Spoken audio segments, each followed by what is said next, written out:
नमस्कार, जय जगन्नाथ। मु प्रफुल्लनाथ शर्मा मो यूट्यूब चैनल को आपण मानक स्वागत करुच्ची। पूर्व अध्याय आमे सम्मुखर जो बड़ प्रश्न थिला मु किए ता विषय आपण माने सम्यक धारणा पाई सारिथिबे। आज आमे से विषय विशद भाव आलोचना करिया जाउछे। आमे दैनंदिन जीवन रे किछि ना किछि भूमिका निभे थाउ। से पितामाता हिसाब रे, से अभिभावक हिसाब रे, से कर्मजीवी हिसाब रे, से सेवाकारी हिसाब रे, से पिला हिसाब रे किंबा गुरु हिसाब रे। किंतु यही समस्त भूमिका पाखरे थिबा एक प्रमुख प्रश्न प्रकृत रे मु किए, मु यही शरीर की उत्तर ना आसीबो। कारण ए शरीर दिने ये धामरू छाड़ी चली जीवो। तेणु मु ए शरीर को नहीं मध्य परिचित हो पारिबि नाही। मु मोर नाम को नहीं परिचित हेबि कि? उत्तर भी ना आसीबो। कारण यह मो जन्म सहित आसी नथिला किंबा मृत्यु पर मध्य मोर ए नाम रहिबो नाही। तेबे जो प्रश्न आम मन रे उंकी मारिछि मु किए, तार उत्तर हेउछि मु एक चेतन बा मु एक आत्मा, जे शरीर द्वारा अनुभव करुछि, देखुछि, शुणुछि, चिंता भी करि पारुछि। जो आत्मा की अजन्मा, अमर, अक्षय, अविनाशी मु हेउछि सेई। तेणु आमे ये जो मु कियर जो उत्तर ता आपण माने निश्चित भाव रे उपलब्धि करि सारिथिबे।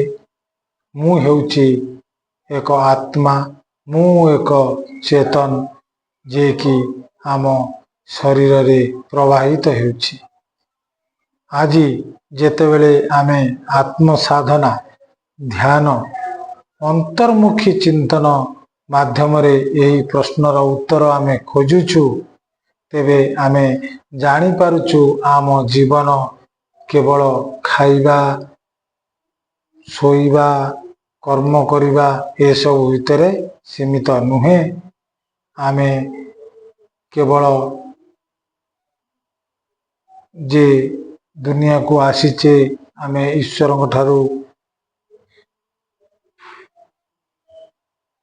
ईश्वर आमको ए दुनिया को पठेइछंती केवल निजर कर्म करिबा, खाइबा, पीबा, बंचिबा, ता सहित समय आसिले आमे दुनिया रू विदाय ने जीवा।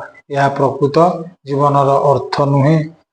मो किए जो अंतर्निहित गुण को जदि आमे गूढ़ भाव रे बा स्थिर चित्तरे आमे चिंता करिबा, तारे तार उत्तर आमे निश्चित भाव रे पाई परिबा। एवं यह हेउछि एक अभिज्ञान, यह एक यात्रा जो आमे निजको चिन्हिबा को चेष्टा करिबा। दैनंदिन जीवन रे जो आमर चिंता भरा जीवन आमर रहिछि, सेतुरु अल्प समय आमे जदि नीरव रे निज हृदय प्रश्न पचारिबा, ताहले आमे अनुभव करि परिबा प्रकृत रे मु किए एवं कौन पाई ए दुनिया को आसीछि, मोर प्रकृत रे कार्य कौन, जहा सामाजिक कार्य करुचे से सबू किंबा प्रकृत रे अंतर्निहित कार्य जहा मोर अछि ताहा मते करिया को पड़िबो। ये जो जीवनर यात्रा ताकू आमको आगे गिनवा पड़िबो। प्रकृत रे जणे गुरु कहिथिले, मु किएर उत्तर जदि आमे ठीक पाई जिबा, ताहले जीवनर समस्त दुख क्लेश रु आमे मुक्ति पाई परिबा।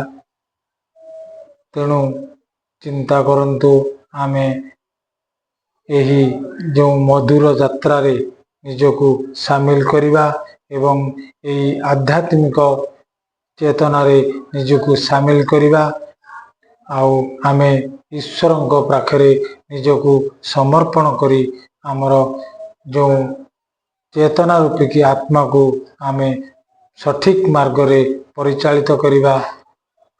ମୁଁ ଏତିକି କହିକି ଆଜିର ଏହି ଭିଡ଼ିଓକୁ ଶେଷ କରୁଛି।